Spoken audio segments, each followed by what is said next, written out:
तहरीर असदार चौधरी। नाजरीन, पाकिस्तान की सियासत में जुल्फकार अली भुट्टो का नाम एक अजीम किरदार के तौर पर लिया जाता है। उनके सियासी करियर और दबंग अंदाज का ये आलम था। आज भी पाकिस्तान में बहुत से बुजुर्ग अब भी उसके नाम के दीवाने और जियाले हैं। गो के जुल्फकार अली भुट्टो की तीसरी नस्ल पाकिस्तान में सियासत कर रही है, लेकिन जो अवामी पजीराई भुट्टो को नसीब हुई वो इसकी नस्ल के मुकद्दर में ना आ सकी। जुल्फकार अली भुट्टो को जनरल जियाउल हक के मार्शल लॉ के बाद गिरफ्तार किया गया। 5 जुलाई 1977 को भुट्टो को गिरफ्तार किया गया और 4 अप्रैल सन 1979 को जुल्फकार अली भुट्टो को रात 2 बजे रावलपिंडी की सेंट्रल जेल में फांसी पर लटका दिया गया। यूं तो भुट्टो ने जेल में कैदोबंद के हालातों वाकयात अपनी किताब में दर्ज किए और न सिर्फ अदालती तासुब को बयान किया, बल्कि अपने सियासी नुक्ता नजर और ख्यालात को भी खुलकर बयान किया। इस किताब का नाम इफ आई एम असैसिनेटेड था, जो उनकी वफात के बाद 1979 में शाया हुई। जुल्फकार अली भुट्टो की जेल में जिंदगी कैसी थी और उन्होंने अपनी जिंदगी के आखिरी अयाम कैसे गुजारे, आइए उन पर एक नजर डालते हैं। नाजरीन, जुल्फकार अली भुट्टो को रावलपिंडी जेल के जनाने हिस्से में एक 7 बाय 10 फीट की कोठरी में कैद किया गया था। भुट्टो को एक पलंग, गद्दा, छोटी सी मेज और एक बुक शेल्फ दी गई थी। बगल में एक छोटी सी कोठरी थी जहां उनके लिए एक कैदी खाना बनाता था। हर 10 दिन बाद वो कैदी बदल दिया जाता ताकि इस भुट्टो से अनसीत ना हो जाए। कभी कभी भुट्टो के दोस्त और दांतों के मशहूर डॉक्टर न्याजी उनके लिए खाना भेजा करते थे। भुट्टो की जिंदगी पर किताब लिखने वाले मुसन्निफ सलमान तासीर, जिनका बाद में कत्ल कर दिया गया, अपनी किताब भुट्टो में लिखते हैं, शुरू के दिनों में भुट्टो जब बैतुल खुला जाते थे तो एक सिक्योरिटी गार्ड वहां भी उनकी निगरानी करता था। भुट्टो को ये बात इतनी नापसंद थी कि उन्होंने तकरीबन खाना खाना बंद कर दिया था ताकि उन्हें बैतुल खुला जाने की जरूरत ही ना पड़े। कुछ दिन बाद इस तरह की सख्त निगरानी बंद कर दी गई और उनके लिए कोठरी के बाहर अलहदा एक बैतुल खला बनवा दिया गया था। भुट्टो को जेल के अंदर पढ़ने की आजादी थी। आखिरी दिनों में वो चार्ल्स मिलर की खैबर, रिचर्ड निक्सन की सवाना उमरी, जवाहिर लाल नेहरू की डिस्कवरी ऑफ इंडिया और सिद्दीक सालेह के विटनेस टू सरेंडर का मुताला कर रहे थे। पंजाब हुकूमत के जल्लाद तारा मसीह को भुट्टो को फांसी देने के लिए लाहौर से बुलवाया गया था। जेल में कैद जुल्फकार अली भुट्टो को यह लगता था कि उनको मौत की सजा नहीं हो सकती, लेकिन फिर अचानक एक दिन बेनजीर भुट्टो 2 अप्रैल 1979 के सुबह अपने बिस्तर पर लेटी हुई थी। उनकी वालिदा नुसरत भुट्टो कमरे में ये कहते हुए दाखिल हुई, पिंकी, घर के बाहर जो फौजी हैं वो कह रहे हैं हम दोनों को आज ही तुम्हारे वालिद से मुलाकात करने जाना पड़ेगा। इसका क्या मतलब है? बेनजीर अपनी सवाने उमरी डॉटर ऑफ द ईस्ट में लिखती हैं, मुझे मालूम था कि इसका क्या मतलब है, मेरी वालिदा को भी मालूम था, लेकिन हम दोनों इसको कबूल नहीं कर पा रहे थे। इसका एक ही मतलब था कि जियाउल हक मेरे वालिद का कत्ल करने को तैयार थे।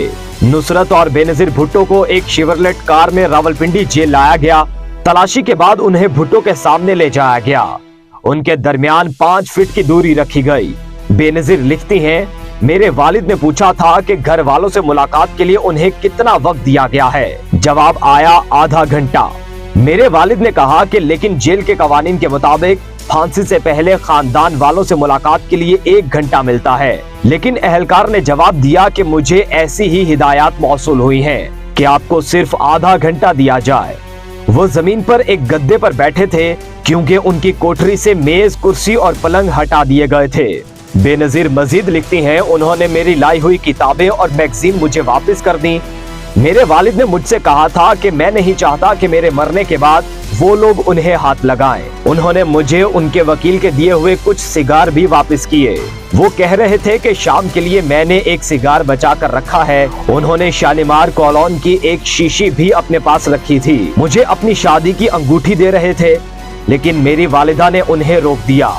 इस पर उन्होंने कहा, अभी तो मैं इसे पहन लेता हूँ, लेकिन बाद में इसे बेनजीर को दे दिया जाए। थोड़ी देर बाद जेलर ने आकर कहा कि मुलाकात का वक्त खत्म हो गया है। बेनजीर ने कहा कि कोठरी को खोलिए, मैं अपने वालिद को गले लगाना चाहती हूँ, लेकिन जेलर ने इसकी इजाजत नहीं दी। बेनजीर मजीद लिखती हैं, मैंने कहा प्लीज, मेरे वालिद पाकिस्तान के मुंतखब वज़ीर आज़म हैं और मैं उनकी बेटी हूँ।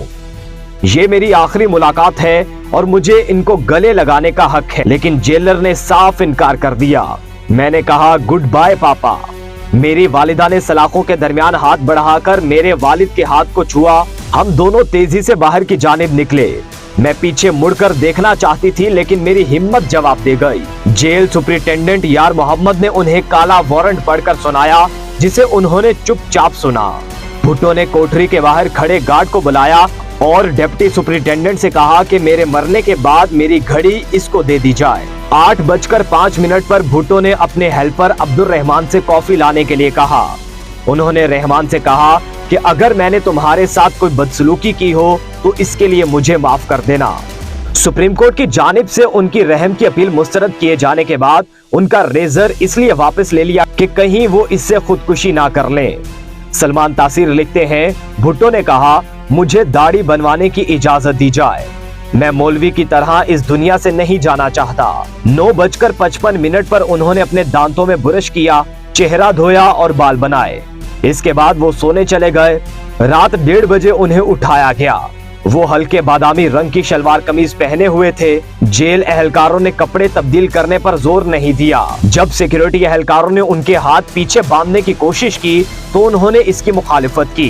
आखिरकार उन्होंने जबरदस्ती उनके हाथ रस्सी से बांध दिए। इसके बाद उन्हें एक स्ट्रेचर पर लटाकर तकरीबन 40 गज की दूरी तक ले जाया गया।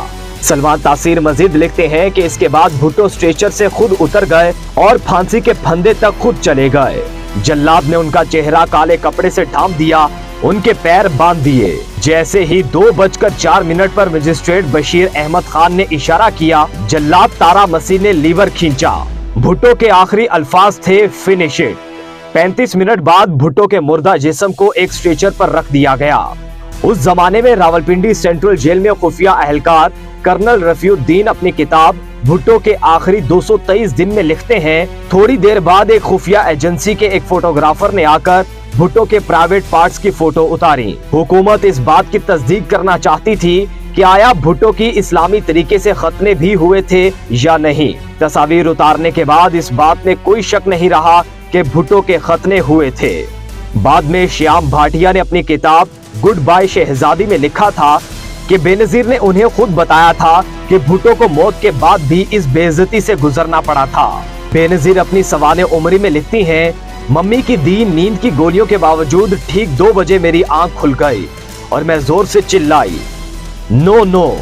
मेरी सांस रुक रही थी, जैसे किसी ने मेरे गले में फंदा पहना दिया हो। पापा पापा, मेरे मुंह से बस यही निकल रहा था।